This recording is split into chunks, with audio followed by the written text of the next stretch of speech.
Yes, we're still waiting for some of this data to get in, to be crunched and to be run through, but we can look about what we know so far, particularly with regard to some of these big beasts we've been talking about. I'm joined by Martin Baxter of Electoral Calculus, and we're going to start in the eastern region with this seat here. It's called Welwyn Hatfield. It's the seat of Grant Shapps. What do we reckon is going to happen to Grant? So on the basis of the exit poll, his seat seems to be in danger, that Labour are very strong challengers in the seat, and he might well lose his seat if the exit poll is correct.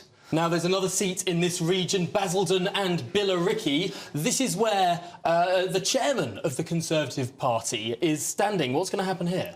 Again, a similar story, though very close. If the exit poll is correct, this seat is a marginal on a knife edge, but Richard Halden might lose Basildon and Billericay. It's only going to be one to watch, and that should be declared around about midnight, so that will be coming up soon. Not long to wait to see if this marginal, if the Tories would lose it to the Reform Party. One other thing that we've been talking about, a very interesting... Oh, sorry, just say that's to Labour. That's to Labour. Marginal, Labour marginal. Con Labour marginal. This one's very interesting. Southwest Nortfolk. It's the seat of Liz Truss. Now, of course, we're not particularly confident about any of these at this stage, but what do you think might be happening here?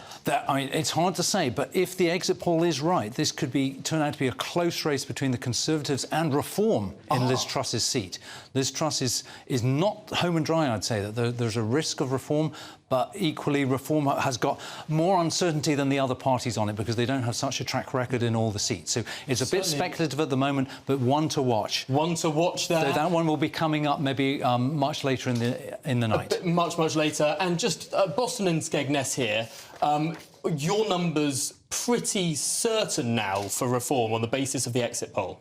Yes, if the exit poll is anything like right, Boston and Skegness is really Reform's second safest seat. So if they're going to win anything like 13 seats or so, then Richard Tice should win in Boston and Skegness. Really interesting there. So that would be Matt Warman, the Conservative, losing. But very interesting one to watch on Liz Truss there a bit later in the evening. Of course, we'll be back with here as soon as we get that Bridget Phillipson result into the map. We'll know a bit more.